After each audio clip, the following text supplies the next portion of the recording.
Welcome to the flowerschool.com video library. I'm Leanne Kessler, director of the Floral Design Institute, and today I'm here to share with you a fabulous autumn bridal bouquet.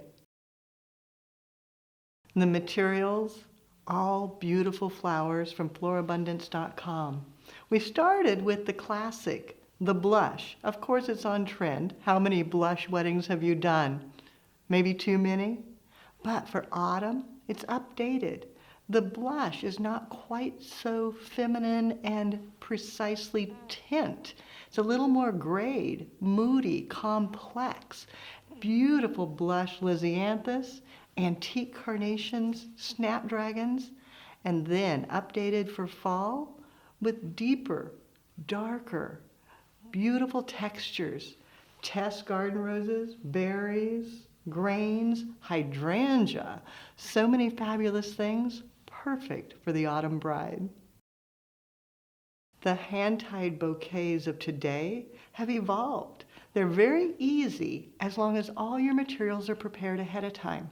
Bring your flowers in early, hydrate them, have them fully prepared, then go through, strip down, make sure that the stems are bare, no leaves. You want everything cleaned up, organized.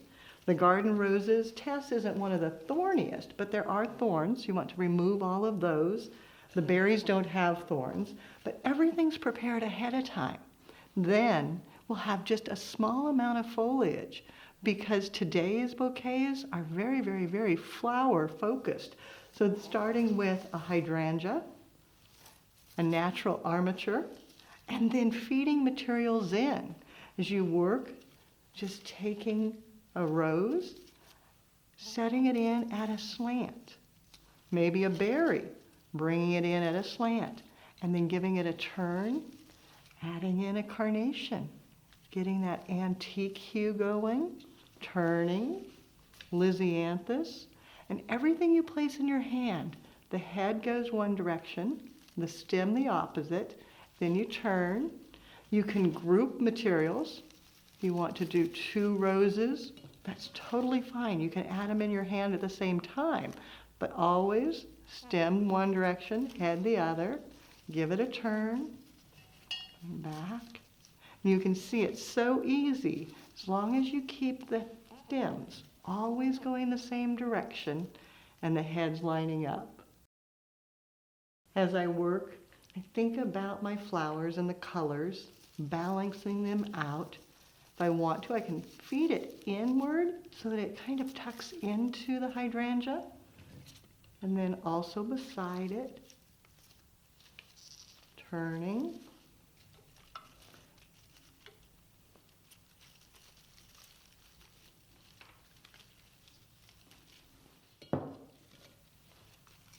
And everything I add, just tuck it in. Add multiple things at once, that's okay. Keeping the leaves above your hand, everything below your hand, very bare, and coming it around. And then thinking about extending. The bouquets today are not quite as round as they used to be. They're much more horizontal and elongated, oval. Some are cascading. You can have choices. So as I bring it in, letting it get a little longer, and turning, brightening this side, feeding it in,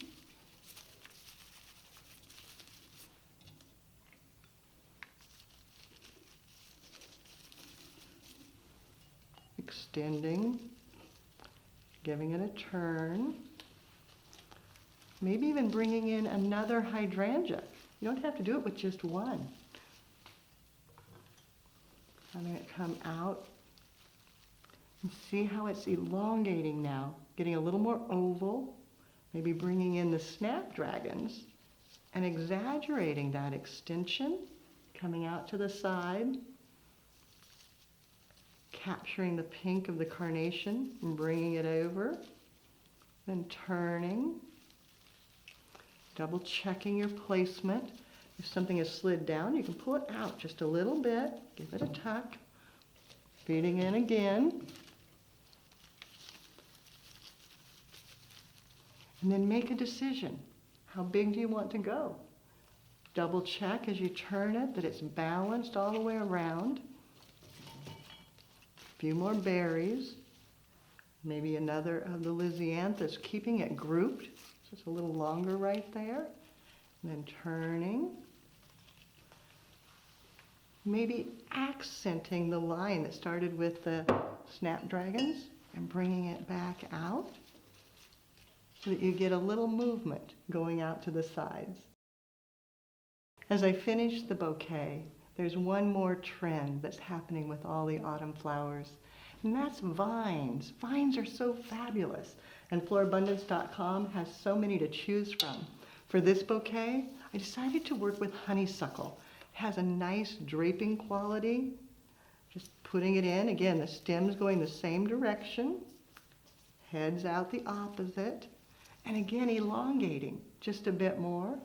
Then turning, deciding where else I might want to add something. Got another rose, maybe tucking it in right over here. A little bit more color on that side.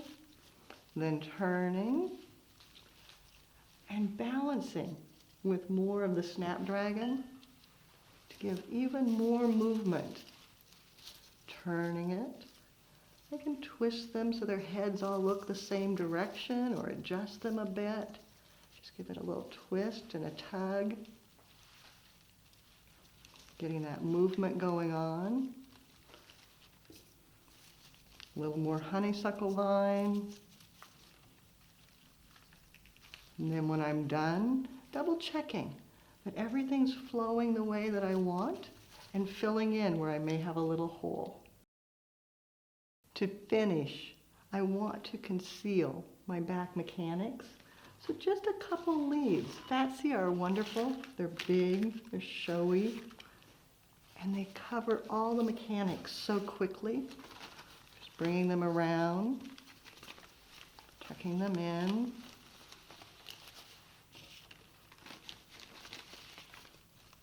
Then using a bit of raffia or bind wire, tie it off snugly, making sure that everything will stay right where you placed it. And go around 2 to 3 times just to make sure. Then knotting it securely.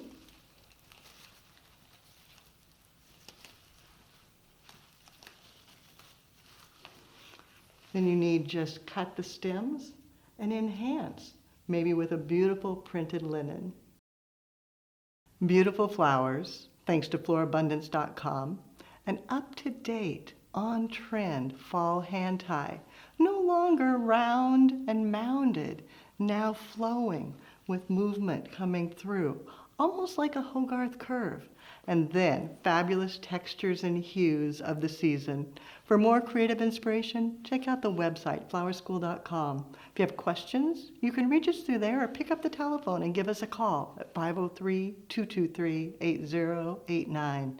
And of course, I'd love to see what you create. Take a photo, post it on social media, and tag Floral Design Institute. That way we all can see what you create as you do something you love.